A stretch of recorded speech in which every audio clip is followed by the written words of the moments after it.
the attitude of the current government or this administration, it is to take whatever that is an asset of the state is rather taken to the private sector. Look, there's no, we can't be hiding. Kuba Umise Ramaphosa is a businessman. Yeah. For him, his bottom line is profit. You can't take him and make him a president of a country whereby his bottom line must be Service delivery and Yeah. improving the quality of the Yes, people. yeah, Because when you do that, it requires that you need to take away some of the powers or some of the benefits from the private sector so that the state is empowered. Look at how many commissions, envoys, and all of these interventions that he's taken power away from the public sector to the private sector. Whereas we should be boosting state capacity. Yabo? It should be the state that is leading the transformation of the economy, not saying the private sector must come in, because the interests of the private sector and the interests of the state, they are opposed. Private sector is concerned about profit. The public sector or the state ought to be concerned about the quality of lives of the people. So these things as quas do ambelan. But we find a president that is more concerned about taking things from the public sector and give that responsibility to the private sector.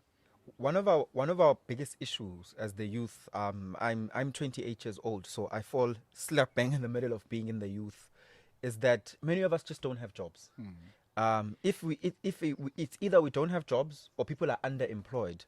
And when I say underemployed, I mean people can have a master's in psychology, but they are working in a call center answering phone calls. Not that there's anything wrong with that, but you're underemployed if you took money and resources and time to further your education to that level. Then you're going to do a job that does not require that much education.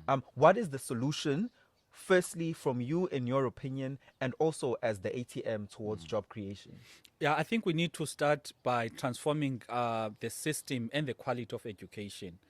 The reason why I'm saying it starts there, because you find that whatever that the education system, whatever its output, has to go to the job market. So it's not really about, you don't start by saying you need to transform the economy without dealing with what are the capabilities of what capabilities do young people get via the education system. So what we're proposing as the ATM, number one, there needs to be a heavy investment in terms of the infrastructure of education. If you go to a public school and go to a private school, in a private school, the environment is an environment of learning. It's an environment that would entice any young person to say, I'm in a space where I need to learn. Whereas when you go to a public school, you find that the environment there, it does not really psychologically entice you to learn. And that is why it is very difficult for some of the students to actually come out of public schools.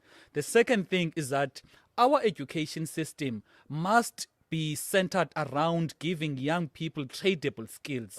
So that when a young person is leaving matric, they've got a skill they can use.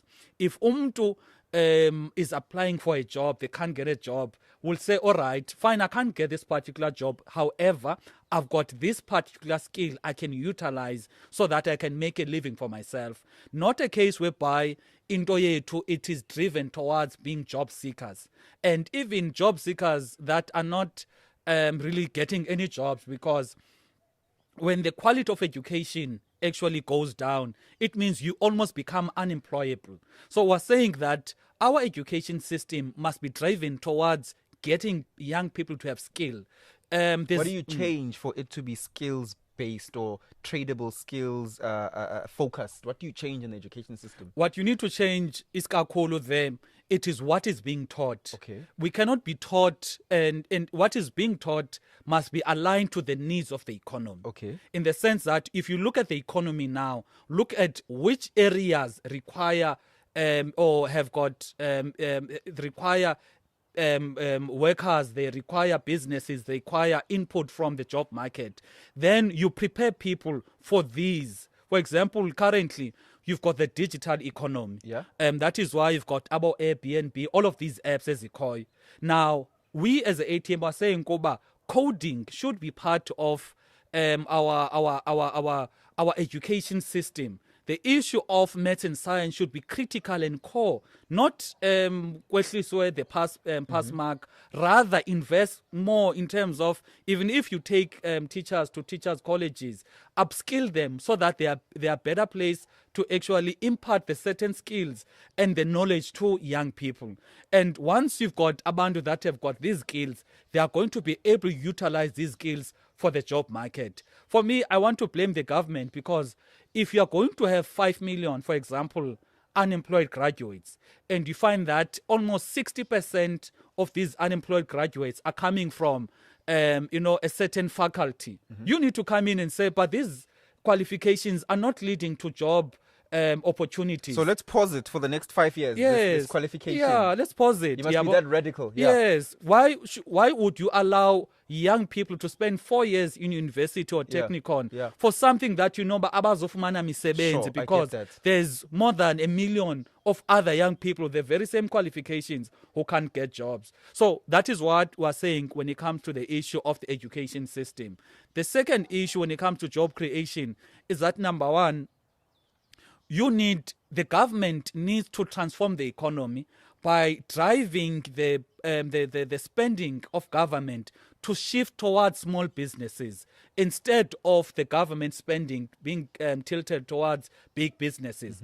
Currently, the government has got a budget of over 2 trillion, which is all of the departments, agencies, Chapter 9 institutions, etc. However, less than 20% of that budget actually goes to SMMEs. The rest goes to big companies. For example, you are going to go to an airport, everything is Bidvest. Yeah. Everything is Bidvest. Bidvest has actually captured evergreen airports. Yeah, zonke izinto, it is always Bidvest. Yeah. Now, I want to make an example. In 2020, you found that some companies were actually disinvesting from South Africa. The ones, Abo Adidas and others, were actually slowly but slowly moving away. But the likes of Opatu were actually opening a lot of shops across the different malls. Yeah. Because when you are spending from, number one, a local company as a government, you are actually making money to circulate in the economy. I hear you. Secondly, a small company in SMME, once they get a business, they'll want to grow most. Because if, for example, you let's say you have a fully fledged media house, you get an opportunity. What are you going to do? You are going to employ more people. Sure. You are going to open offices in Gauteng, in Cape Town. However, if you are going to go to a big media company, what are they going to do? They take this money and they want to invest in another economy, in another country, because in South Africa, they've already reached the ceiling. So that is the second issue. Now, or the first solution when it comes to job creation, when you buy from SMMEs, that on its own transform the economy. The second issue is that we need more locally produced products, because if you buy a product that is made in China, it means you're actually creating jobs in China, because the people that made this product are in China. If you go through across our country, the infrastructure when it comes to factories is there.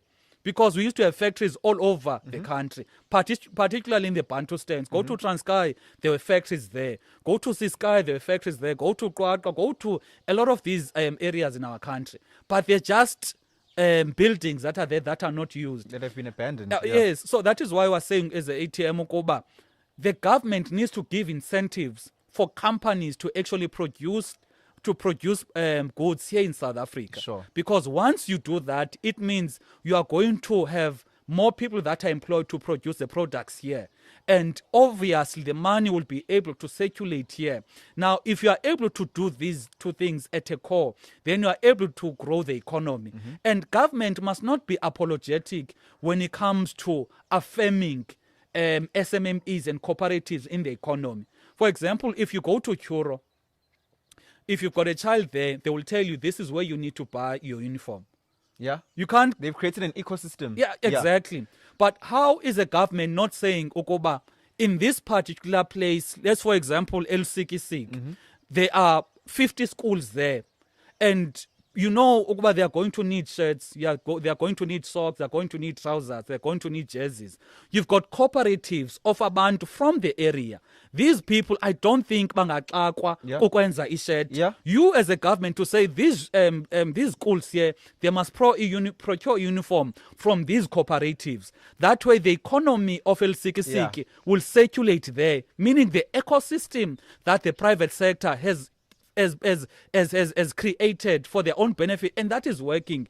The government can actually do the same thing for the people and their economies. And this is not limited to the issue of the school uniform sector, but all other sectors whereby the government can actually come in and, most importantly, create mass economic participation. Because if you've got cooperatives Elsikisiki supplying a uniform for the schools Elsikisiki, it means when you go to Tekwini, you are going to have different people there. When you go to Edzanin, you are going to have different people. Unlike a case whereby now we've got one company, which is a Student Prince, that is dominating nationally. So there's no way, because you know what you need to drive, Tina, is that let us have people that are going to participate in the economy in a massive way, instead of having one company that is going to monopolize the space. Because our country, our economy is unfortunately defined by monopolies. Go to the banking sector, there's going to be 5 or 6 companies there that are dominating. Go to the telecommunications, it's either MTN, Telkom, Cell C, Vodacom, 5 or 6 that are dominating. However, if you want to diversify the economy, you need to have different players. And once there are many smaller players. Exactly, many smaller players. Once there are many smaller players, what's going to happen is that people are going to get employed, and the economy will not circulate amongst very few hands. It's going to circulate amongst different people, and that is how you actually grow the economy and create jobs in the process. Not a case whereby the economy does grow, but the growth of the economy does not translate to job creation, because it is the very same few players that are dominating the economy. But our system, our thought as the ATM, is to break down these oligopolies and have an economy that has so many diverse players in the economy.